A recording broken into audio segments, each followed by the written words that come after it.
Okay, question of the week, friend. Have you ever made a tiny decision that actually had a huge ripple effect? For me, it would definitely be the decision I made for my sophomore year to live in the Belmont apartments south of BYU, because I ended up in a ward with a specific bishopric member, and that bishopric member had a son living at home, and he showed his son living at home the ward directory, and his son saw my picture and decided to come see if I looked like my picture, and we ended up dating and then getting married a year and a half later. So that one decision to live in that specific apartment has changed my entire life, my eternity. Have you ever had a decision like that? By the way, I just have to show you really quickly. Look at my dog. I don't know why, of all the places in the house she is choosing that spot to sit in and lay in, because it's totally uncomfortable.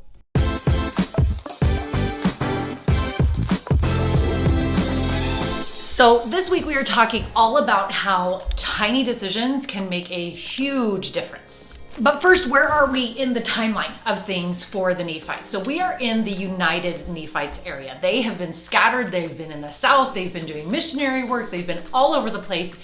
But finally, everyone's together, and we have got United Nephites. But what's going on within this era of the United Nephites? Well, Alma has actually been the chief judge for almost 20 years at this point. And if you remember from last week, they had the great battle for Jershon, and then Alma has to deal with Korihor and with the Zoramites, and he's in this tiny little period of peace. He doesn't know it yet, but the war chapters are coming up in basically the same year. And then also the next year, he's going to be gone. We don't know what happens to Alma. He either gets translated or he dies, but he just disappears. And so this is kind of the final wrap up of Alma. Okay, now where are we physically? Physically, Alma and the Great Eight were just in Antionum, bordering the Lamanite lands, but they've gone back up north. They're back home in Zarahemla. So what's actually happening this week is that Alma is just kind of given pep talks and passing the baton to his sons, Helaman, Shiblon, and Corianton. We're going to read about Corianton next week. He deserves his own week. He's amazing. I love him. But this week we are talking about Helaman and Shiblon. And the reason that he's doing this is because Alma is honestly probably so frustrated. He comes back from dealing with the people in Antionum, and the people in Zarahemla, the Nephites, are wicked again. And he has done all of this missionary work among them. He went on his great missionary tour. He took the Great Eight down to Antionum, and the people are still being wicked. And so he wants to teach his sons and encourage them to keep up the work of teaching. And so he's passing on the mantle of high priest to Helaman, as well as giving him responsibility for the scriptural records. And then Shiblon, he's kind of just, good job, son, keep it up. And then next week we'll talk about Corianton, who has committed a lot of sins, but he's gonna come around. He's actually amazing. Alma is calling Corianton to repentance, but that comes next week. Okay, and you might be thinking, oh great, Alma's just talking to his sons, boring. But no, these chapters are actually so important, because Alma 36 has two things in it that are really special. Alma 36 has the account firsthand from Alma about his experience being converted. This is where we get all of the juicy details, I guess you could say. And then in Alma 36, we also get a huge chiasmus, which we'll talk about later. It's an evidence that the Book of Mormon is true, but this one is so big, it's so obvious, and it's a fabulous proof that the Book of Mormon really is an ancient record. And then in chapter 37 from this week, we also find out the name of the Liahona. That isn't written anywhere when Nephi and Lehi are talking about it. It's actually revealed here in the book of Alma in chapter 37. So let's dive in. Okay, so the verses that I want to focus on this week are actually all about the scriptures and how they're so important. Surprise! My favorite topic. So we are going to be in Alma 37 if you want to turn there. So Alma 36 is mostly Alma telling his son Helaman about his own conversion story. And then 37 kind of starts his passing on of the mantle of high priest. And so in 37, he talks about, in verse 1, he says, I command you that you take the records which have been entrusted with me. So he's passing on the records to his son. And then he starts talking about how it might not seem like that big of a deal, keeping this record, keeping it safe.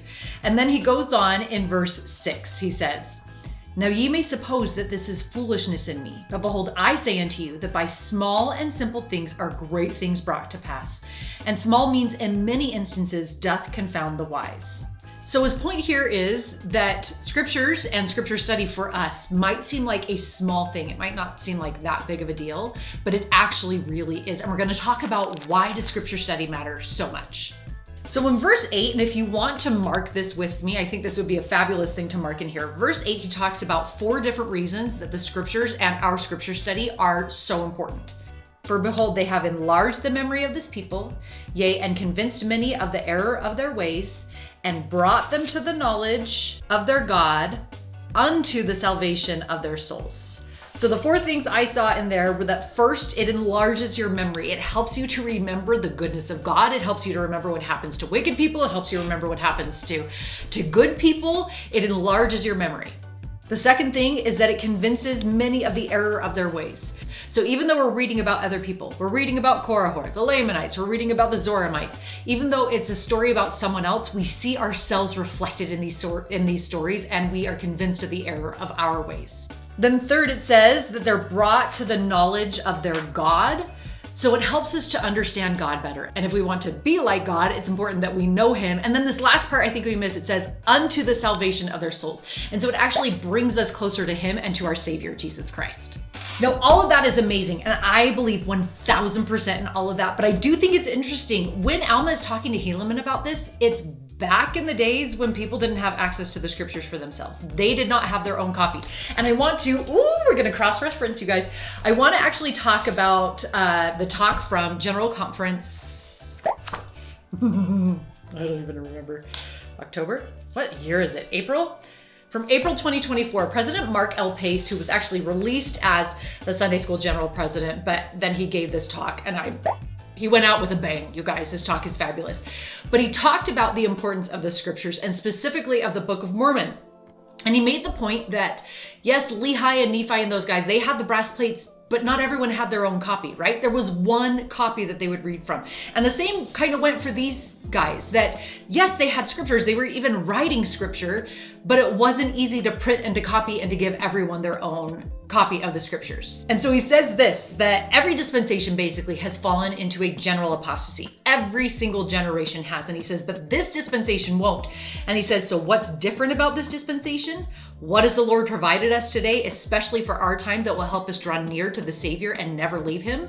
One answer that comes to my mind is the scriptures, and particularly the Book of Mormon, another testament of Jesus Christ. Each of us has our own copy of the scriptures. Look at this, I've got multiple copies of the scriptures. I can open up my laptop right now and pull up another one. Each of us has constant access to the words of God, and that is going to be one of the things that keeps us from having a general apostasy. But he points out that that doesn't guarantee we won't have a personal apostasy. And so he points out that in order to avoid personal apostasy, we need to make use of these scriptures. One other thing that I really appreciated that Alma said to Helaman is, "O my son, do not let us be slothful because of the easiness of the way. For so was it with our fathers. For so was it prepared for them that if they would look, they might live. Even so it is with us. The way is prepared, and if we will look, we may live forever." Now this is hearkening back to the time of Moses. When people were bitten by fiery flying serpents, basically means they were venomous. And the people were bitten by them. And Moses raises up this brass serpent, and all the people have to do is look. They just have to look. And if they refused to look, they died. And if they looked, they lived. And he's basically saying, if we don't read the scriptures, we're kind of being just as dumb as the Israelites who wouldn't look at the brass serpent. And that's a hard pill to swallow. I don't want to be like those Israelites who I make fun of them. I think they're so silly and made some really dumb choices. But if I waste my day away on my phone, on Instagram, watching Netflix, whatever, and then I'm like, oh, I don't have time for scripture study, he's comparing me to those Israelites who refused to look at the brass serpent. Okay, which brings up the question though, how do you do scripture study if you don't like it? Like, what is the path that you take in order to do scripture study, even if it doesn't feel natural for you? I actually have a freebie. I just realized this. I was like, oh, I'll explain it all. But I've got a free PDF that explains and actually helps you find your perfect scripture study method based on your personality and your learning style. So I'll include a link to that in the description for this video. But don't go anywhere. We are going to talk about the evidence of the chiasmus in chapter 36, if you want to dive into that with me. Okay, so what is a chiasmus? You've actually probably heard this word being thrown around. First of all, wondered how to pronounce it. It's chiasmus. I've looked it up. I found the guy who actually first discovered chiasmus in the Book of Mormon, checked with his video as well. It is chiasmus. I'm not telling you the wrong thing. It's chiasmus. Okay, so what is chiasmus though? Chiasmus is basically a fancy way of saying it's a big sandwich. And so kind of like you might do in a sandwich, you've got your 2 pieces of bread, and then maybe if you're like me, you put peanut butter on both sides, and then you put jelly on both sides, and then in the middle is a real treat. You put an Oreo in there. I don't know. But basically that's the idea, is that it is 2 statements that either are exactly the same or that juxtapose each other. We're not going to worry about that. But let's say in this instance, it's 2 things that are exactly the same coming in until they meet at the middle. And the middle sometimes repeats itself, sometimes it doesn't. I'll put a chart up here so that it makes sense. But in a chiasmus, the center point is the main point. It's the thing that matters most. And so let's actually dive into Alma 36, and we are going to find the chiastic structure in it and mark it up, guys. It's so fun to have this in your scriptures. Okay, so we're actually going to mark this using A, B, B, C, C, D, D to mark it off.